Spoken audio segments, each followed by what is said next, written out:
He spent his days battling fires on the front line, but police say this fire chief was also battling a fire building inside of him. Then one day, he just snapped. We're teaming up with our affiliate KTXL in Sacramento for the very latest. Here's Pat Lalama. Brunette stunner Sara Douglas. Her wholesome good looks light the flames of desire in men everywhere, including the eyes of Orville Fleming, a decorated fire chief almost 3 decades older. Just a couple of weeks ago, I saw him, and he had pulled in. She came out of the house. She had her hair pulled back. She was wearing shorts, and they seemed very happy. Orville, a family man, married 30 years, had a naughty habit. Cops say he cruised myredbook.com, a website advertising female escorts, fetishes, and other X-rated services. That's allegedly how the fire chief hooked up with Sara. They became a couple. Fleming filed for divorce and moved the 24-year-old into his Sacramento, California home. In a pretty woman twist, Sara quickly upgraded from escort to fiancée, all while he is still married. She was involved with the website. She had a profile on the website and was an escort on the website. In her past, we know that's how she met him. But this story is no fairy tale and has no happy ending. The couple had a volatile and toxic relationship, breaking up then making up, with heated fights that often turned ugly, as you can hear from this phone recording. How soon can you be out? Okay. How soon? How soon can you be out? Can I get my allowance this weekend? Because I did. How soon can you be out? You ain't getting no allowance. You're gonna snort it up your nose. As soon as you start to pack up and figure out where you're going, we'll discuss it. Get the out. No, I live here. I ain't going nowhere. Sara's friends and family terrified that if she stayed with Fleming, she'd be in grave danger. The minute that my sister, which is Sara's mother, met him, she said something's not right with him, and I think he may kill my daughter. Then, on a Saturday night, while Sara is out partying with her mom and sister at a nearby casino, Fleming, tired of all the turmoil, sends his soon-to-be ex-wife Megan the following text. Can we put us and our family back together? No, it's over. Never going back to a cheater. Come and pick me up. We're supposed to grow old together. Megan did not respond to his plea.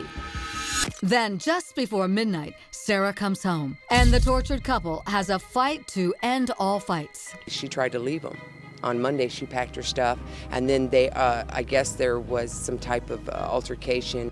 Sara makes a tearful phone call to her sister when all of a sudden, the line goes dead. I heard screaming, and the phone disconnected. This is actual crime scene video shot by detectives. When cops get to the house, they follow a sinister trail, a bloody knife, blood spots on the tiles and smears on the wall. And in a dimly lit bedroom, a grisly discovery. Sara's lifeless body lying on the floor. She'd been stabbed multiple times and strangled with bed sheets, but Fleming was nowhere to be found. Police records show that at 2:30 that morning, Fleming sends a chilling text to his estranged wife, Megan. You should have come and picked me up.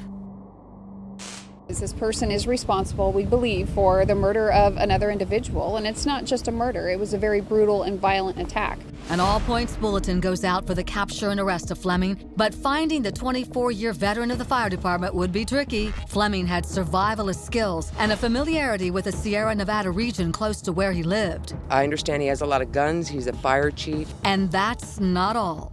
Cops say Fleming held the keys to the fire station, lookout towers, and storage sheds stocked with food and water, all the ingredients to help a fugitive survive. If we find out from this point on that somebody is harboring him, assisting him to avoid prosecution or capture, then we will ask the district attorney's office to go for criminal charges. More than 11 hours after detectives zeroed in on Fleming as a suspect, the Cal fire truck he drives was spotted just 2 miles away from his house. Investigators telling our Sacramento affiliate KTXL that blood was splattered all around the truck. Where could Fleming be? Police were baffled. We really had no good leads as to what condition we would find him in or where. Did he hightail it to Mexico and simply disappear? Did he alter his appearance and go underground? After a 16-day manhunt, hunger and heat flushed out the fire chief. Fleming, hiding in plain sight, had been hunkered down for days in a bunch of shrubs in Elk Grove, California, not far from his Sacramento home. He, being Mr. Fleming, said he wasn't looking to make a scene. He realized that basically the jig was up at that point. All the high-tech tools used to try to pin him down were no match for the eyes of the deputy who watched Fleming get on a bus headed out for food. We are better at hunting fugitives than he is at being a fugitive. Sheriff's deputies haul him into the station, book him, and begin a jailhouse interrogation, where Fleming details the horrific events of that tragic night, which he says all started with a heated argument. Now I went in there and I held her down on the bed. I was sitting on her body and I held her down on the bed, and I was trying to reason with her and talk with her. But at some point in time, all that came out of her mouth was, "You're just a piece of you're just a piece of you're a loser, you're a loser, you're just a piece of." Fleming alleges that Sara was fuming when she found out her husband-to-be bought her a cheap engagement ring with a fake diamond from Wal-Mart. Boy, but she loved it at the time, but when she found out it was fake, it became an issue for her. And he finally snapped. And then at some point in time, I got up, I went into the kitchen, and I got that big knife, and I went back in there and I threatened her with it. And she told me I didn't have the She told me that I was a piece of and I remember stabbing her the first time. And that the thing, and it's, because I've been laying in the bushes for a long time thinking about this. I don't remember anything in the middle of that until the very end. I was sitting on her waist. She was face down between the wall and the bed. And it was all done. It was all done. I stabbed her. I killed her. After his stunning admission, Fleming takes us on a dark journey, laying out his steps just moments after committing the heinous crime. And then what happened after that? I took a pulse. I could see that she wasn't breathing or had no pulse. At that point in time, I didn't really know what I was going to do. I mean, I really didn't. I mean, no one plans for this. You know what I mean? I mean, I guess some people plan for this. I drove for a moment, and then I'm like thinking, what the hell am I going to do?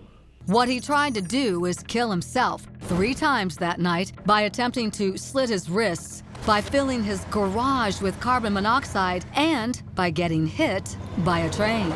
I was going to go lay on the train tracks. That's what I was going to do. So...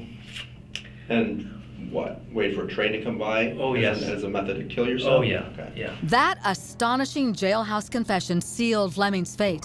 A judge ordered Fleming to stand trial for the murder of his fiancée. In closing arguments, the prosecution arguing that Fleming, a firefighter, was a pro at making cold and calculated decisions and knew exactly what he was doing when he took Sara's life. Who would be able to work under the pressure of someone bleeding and crying and begging for her life under that wire metal heart above her? That is the work of a first responder turned wicked. The defense said Fleming was provoked, claiming the death happened in the heat of the moment. We have all been provoked to get to that particular point. And finally, Sara's mom had the chance to speak directly to the man who sealed her daughter's fate. I'm in hopes the court sends you to prison forever so you can't get out and kill someone else's baby.